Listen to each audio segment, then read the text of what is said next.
Sathya Sai Speaks, Volume 1, Chapter 12, Tolerance. I had no idea of speaking to you this evening, but of course I need no preparation. My resolve and its fulfillment are instantaneous. Sri Subramaya spoke just now of some important guiding principles of life, like the cultivation of virtues, the development of character, the control of hatred, etc. Advice such as this is being given from 100 platforms every day, and people listen and depart. But they do not practice what they have heard. So things remain where they are. This is because those who give advice do not follow what they preach. They must themselves be examples of the value of what they teach. Like the blind men who described the elephant, they describe the advantages of acquiring virtues and the benefits of controlling hatred more out of hearsay than out of experience. There is a deep-rooted unrest today in every individual because there is no harmony within. The social and spiritual rules that have come down from ages prescribe one type of conduct. The books that one reads recommend another type. Experience gives conflicting advice. But peace depends on the mind and its awareness of the secret of poise.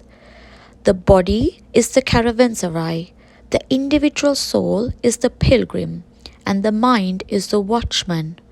The mind seeks happiness.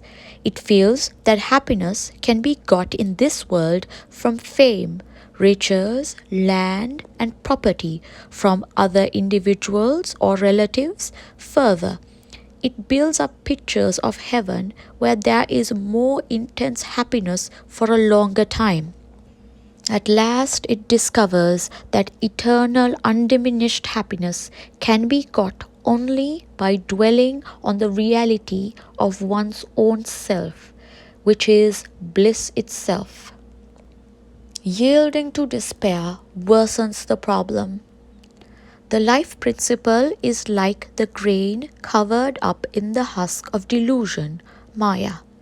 As the rice is enveloped in paddy, the delusion has to be removed.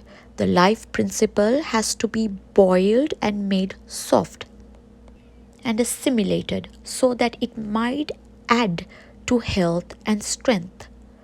The softened rice can be compared to the Supreme Soul. The mind has to be used for this process. It has to be fixed in truth and the everlasting. To remove the husk of delusion, discrimination is an instrument.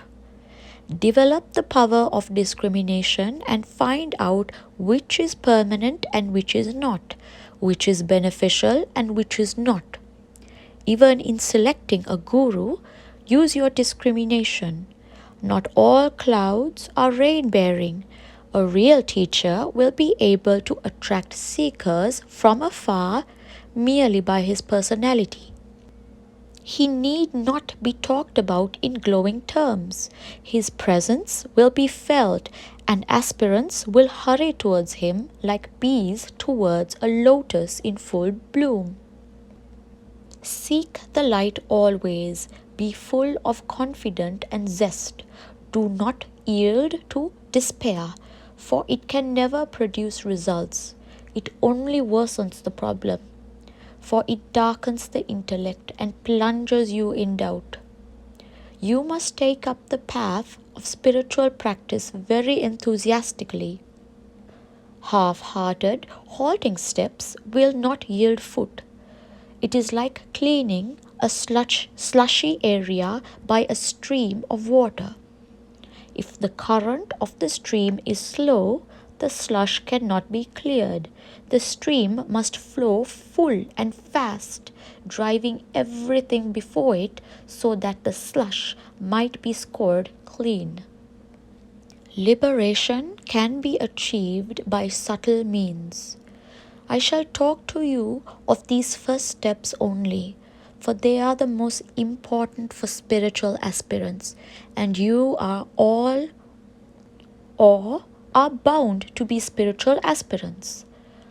Moksha lies in the sukshma, they say. Liberation can be achieved by subtle means.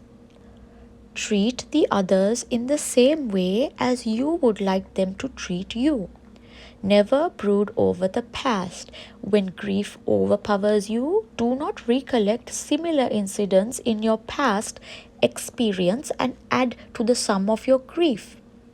Recollect rather incidents when grief did not knock at your door, but you were happy instead. Draw consolation and strength from such memories and raise yourself above the surging wars of sorrow.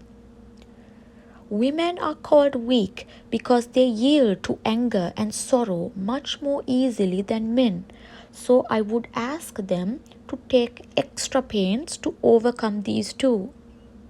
Repetition of the name is the best antidote for this, and if only men and women would take it up, the Lord would come to their rescue. That will instill the faith that everything is God's will and teach that you have no right to exult or despair. When you go to a doctor, you must take the prescribed medicine and follow the advice and instructions. There is no use blaming the doctor if you default. How can the doctor cure you if you do not drink the mixture or stick to the restrictions imposed or regulate your diet according to the advice? Do as I say, follow my advice, and then watch the result.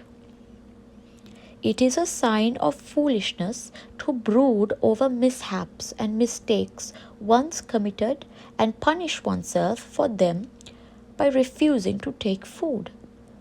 It is a childish way of correction. What is the good of ill-treating the body for the sake of correcting the mind? Even if you cannot love others, do not hate them or feel envy toward them. Do not misunderstand their motives and scandalize them. If you only knew their motives might be as noble as yours, or their action might be due to ignorance rather than wickedness or mischief. Pardon the other man's faults, but deal harshly with your own.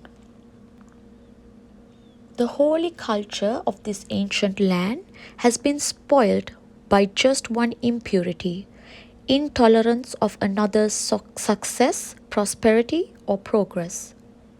If you cannot help another, at least avoid doing them harm or causing them pain. That itself is a great service.